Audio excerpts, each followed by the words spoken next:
ಜಮೀನು ಖರೀದಿಸುವ ಮುನ್ನ ನೀವು 8 ಸ್ಟೆಪ್ಸ್ ಅನ್ನ ಫಾಲೋ ಮಾಡಲೇಬೇಕು. ನೋಡಿ, ಮೊದಲನೇದು ಆ ಜಮೀನಿನ ಇಸಿ ಚೆಕ್ ಮಾಡಿ, ಎನ್ಕಂಬರೆನ್ಸ್ ಸರ್ಟಿಫಿಕೇಟ್ ಅನ್ನ ಚೆಕ್ ಮಾಡಿ. ಯಾಕೆ ನೋಡಿ, ಆ ಜಮೀನಿನ ಮೇಲೆ ಏನಾದ್ರೂ ಲೋನ್ ಇದೆಯಾ, ಅಥವಾ ಈ ಹಿಂದೆ ಯಾರಿಗೆಲ್ಲ ಆ ಜಮೀನು ಮಾರಾಟವಾಗಿದೆ ಅನ್ನೋದ್ರ ಪೂರ್ತಿ ಹಿಸ್ಟರಿ ಇದರಲ್ಲಿ ಇರುತ್ತೆ, ನಿಮಗೆ ಗೊತ್ತಾಗುತ್ತೆ. ಕನಿಷ್ಠ 15ರಿಂದ 30 ವರ್ಷದ ದಾಖಲೆಗಳನ್ನ ನೋಡೋದು ತುಂಬಾನೇ ಸೇಫ್. ಇನ್ನು ಎರಡನೇದು, ಆನ್ಲೈನ್ ರಿಪೋರ್ಟ್ ಅನ್ನು ಮಾತ್ರ ನಂಬೇಡಿ. ನೋಡಿ, ಬರೀ ಆನ್ಲೈನ್ ರಿಪೋರ್ಟ್ ನೋಡಿ ಜಮೀನು ಖರೀದಿಸೋಕೆ ಹೋಗಬೇಡಿ.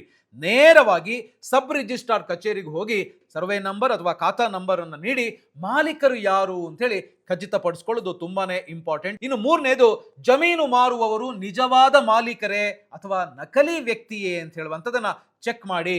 ಈಗ ನೀವು ಕೇಳ್ಬೋದು, ಇದನ್ನ ಹೇಗೆ ಚೆಕ್ ಮಾಡೋದು ಅಂತ ಹೇಳಿ. ನೋಡಿ, ಅವರ ಆಧಾರ್ ಕಾರ್ಡು, ಪ್ಯಾನ್ ಕಾರ್ಡು ಮತ್ತೆ ಮೂಲ ಆಸ್ತಿ ಪತ್ರಗಳು, ಒರಿಜಿನಲ್ ಡಾಕ್ಯುಮೆಂಟ್ಸ್ ಇದೆಯಲ್ಲ, ಅದನ್ನ ನೀವು ಸರಿಯಾಗಿ ಪರಿಶೀಲನೆ ಮಾಡಿ. ನಿಮಗೆ ಗೊತ್ತಾಗಿಲ್ಲ ಅಂತ ಹೇಳಿದ್ರೆ ಗೊತ್ತಿರೋರ ಹತ್ರ ಹೋಗ್ಬಿಟ್ಟು ಆ ದಾಖಲೆಗಳನ್ನ ತೋರಿಸಿ ವಿಚಾರಿಸಿ, ಆ ನಂತರ ನೀವು ಖರೀದಿಸುವಂತ ನಿರ್ಧಾರವನ್ನ ಮಾಡೋದು ಒಳ್ಳೆಯದು. ಇನ್ನು ನಾಲ್ಕನೇದು, ನೀವು ಖರೀದಿಸುವ ಜಮೀನು ಮಾರಾಟಗಾರರಿಗೆ ವಂಶ ಪಾರಂಪರ್ಯವಾಗಿ ಬಂದಿದ್ರೆ ವಂಶ ವೃಕ್ಷ ಅಥವಾ ಫ್ಯಾಮಿಲಿ ಟ್ರೀ ಅನ್ನ ತೆಗೆಸಿ ನೋಡಿ. ಆ ಮಾಲೀಕರಿಗೆ ಎಷ್ಟು ಜನ ಮಕ್ಕಳಿದ್ದಾರೆ, ಎಲ್ಲರೂ ಕೂಡ ಸೈನ್ ಹಾಕೋದಿಕ್ಕೆ ಒಪ್ಪಿದಾರಾ ಅನ್ನೋದು ಇದು ತುಂಬಾನೇ ಮುಖ್ಯ. ಇಲ್ಲ ಅಂತ ಹೇಳಿದ್ರೆ ಮುಂದೆ ಮಕ್ಕಳು ಅಥವಾ ಮೊಮ್ಮಕ್ಕಳು ಬಂದು ಪಾಲಿಗೆ ಜಗಳ ತೆಗೆದ್ರೆ ನಿಮ್ಮ ಹಣ ಸಿಕ್ಕಾಕೊಳ್ಬಹುದು. ತುಂಬಾ ಕಡೆ ಈ ತರಹದ ಘಟನೆಗಳು ನಡೀತಾ ಇದೆ. ಇನ್ನು ಐದನೇದು, ಡಾಕ್ಯುಮೆಂಟ್ಸ್ ಎಲ್ಲ ಸರಿಯಾಗಿರ್ಬೋದು, ಆದ್ರೆ ಆ ಜಾಗದಲ್ಲಿ ಯಾರಾದ್ರೂ ಒತ್ತುವರಿ ಮಾಡ್ಕೊಂಡಿದಾರಾ, ಅಲ್ಲಿ ಏನಾದ್ರೂ ಡಿಸ್ಪ್ಯೂಟ್ಸ್ ಅಥವಾ ವಿವಾದ ಇದೆಯಾ ಅಂತ ಸುತ್ತಮುತ್ತಲಿನವರ ಹತ್ರ ಹೋಗಿ ಒಂದ್ಸರ್ತಿ ವಿಚಾರಿಸಿ. ಆ ಬೌಂಡ್ರಿಗಳಿರ್ತಾವಲ್ಲ, ನೀವು ಪರ್ಚೇಸ್ ಮಾಡಬೇಕು ಅಂತ ಅನ್ಕೊಂಡಿರುವಂತ ಜಾಗ, ಆ ಬೌಂಡ್ರಿ ಮಾರ್ಕ್ಗಳನ್ನ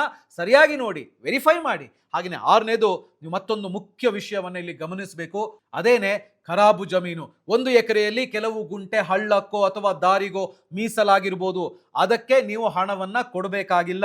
ಹಾಗಾಗಿ ಪಹಣಿಯಲ್ಲಿ ಅಂದ್ರೆ RTCಯಲ್ಲಿ ಎಷ್ಟನೇ ಕಾಲಂನಲ್ಲಿ ಖರಾಬು ಇದೆ ಅಂತ ಹೇಳುವಂಥದ್ದನ್ನ ತಪ್ಪದೆ ನೋಡಿ. ಇನ್ನು 7ನೇದು, ನೀವು ಕೃಷಿಯೇತರ ಉದ್ದೇಶಕ್ಕೆ ಅಂದ್ರೆ ಮನೆ ಕಟ್ಟೋದಿಕ್ಕೋ ಅಥವಾ ಲೇಔಟ್ ಮಾಡೋದಿಕ್ಕೋ ಜಮೀನನ್ನ ಪರ್ಚೇಸ್ ಮಾಡ್ತಾ ಇದ್ರೆ ಅದು NA ಆಗಿರಬೇಕು, ಅಂದ್ರೆ ನಾನ್ ಅಗ್ರಿಕಲ್ಚರಲ್ ಲ್ಯಾಂಡ್ ಆಗಿದೆಯಾ ಅಂತ ಹೇಳುವಂಥದ್ದನ್ನ ನೋಡಬೇಕು. ಕೃಷಿ ಭೂಮಿಯನ್ನ ಹಾಗೆಯೇ ಕೊಂಡು ಮನೆ ಕಟ್ಟಿದ್ರೆ ಅದು ಕಾನೂನು ಬಾಹಿರವಾಗುತ್ತೆ. ನೀವೇನ್ ಮಾಡ್ಬೇಕು ಅದಕ್ಕೆ ಅಂತ ಹೇಳಿದ್ರೆ DC ಕನ್ವರ್ಷನ್ ಆಗಿದೆಯಾ ಮತ್ತು ಅದಕ್ಕೆ ಸಂಬಂಧಿಸಿದಂತ 911 ದಾಖಲೆಗಳು ಸರಿಯಾಗಿದೆಯಾ ಅಂತ ಹೇಳುವಂಥದ್ದನ್ನ ಪರೀಕ್ಷಿಸಬೇಕಾಗತ್ತೆ. ಇನ್ನು 8ನೇದು, ಸರ್ವೆ ನಂಬರ್ ಜೊತೆಗೆ ಆ ಜಮೀನಿನ ಆಕರ್ ಬಂದನ್ನ ಚೆಕ್ ಮಾಡಿ. ಇದು ಜಮೀನಿನ ಮೂಲ ವಿಸ್ತೀರ್ಣ ಮತ್ತು ಅದರ ವರ್ಗೀಕರಣವನ್ನ ತಿಳಿಸುತ್ತೆ. ಜಮೀನು ಪೋಡಿ ಆಗಿದೆಯೇ, ಹಿಸ್ಸ ಆಗಿದೆಯೇ ಅಂತ ನೋಡಿ. ಇಲ್ಲದಿದ್ರೆ ದೊಡ್ಡ ಸರ್ವೆ ನಂಬರ್ನಲ್ಲಿ ನಿಮ್ಮ ಜಾಗ ಯಾವುದು ಅಂತ ಹೇಳುವಂಥದ್ದನ್ನ ಗುರುತಿಸೋದು ತುಂಬಾನೇ ಕಷ್ಟ ಆಗುತ್ತೆ. Boss Vala, B the boss.